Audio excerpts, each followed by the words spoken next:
Seni hayolimda ko'rdim, tush ko'rdim. Bo'lolmagan ayonlarim xush ko'rdim. Osmonimda go'yo humo qush ko'rdim. Qara xabaringni mish-mishing ko'rdim.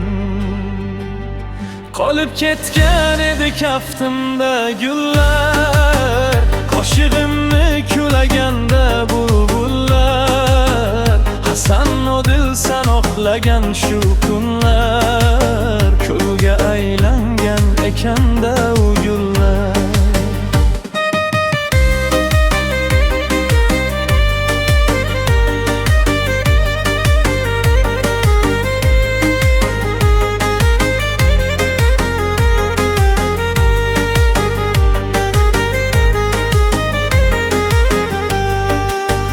Kecha o'tding hayolimdan tun oqshom, behalovat uyg'ongandim nomoshom. Chirog'i yo'q tor xonamni yoritib sham, derazamdan xabaring olib shabnam.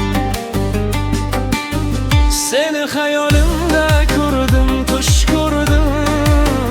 Bo'lolmagan ayonlarim xush ko'rdim. Osmonimda go'yo humo qush ko'rdim. Qara xabaringni mish-mishing ko'rdim.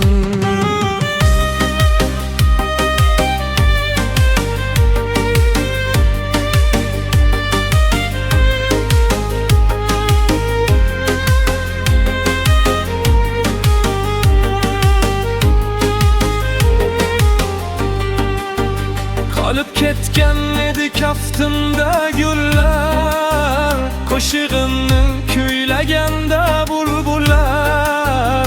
Hasan odil sanoqlagan shu kunlar, kulga aylangan ekanda u gullar.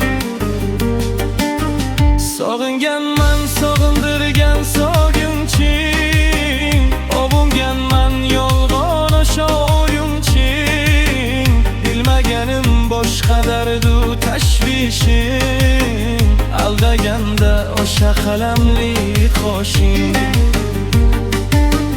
Qolib ketgan edi kaftimda gullar, qo'shig'imni kuylaganda bulbullar. Hasan odil sanoqlagan shu kunlar, kulga aylangan ekanda u gullar.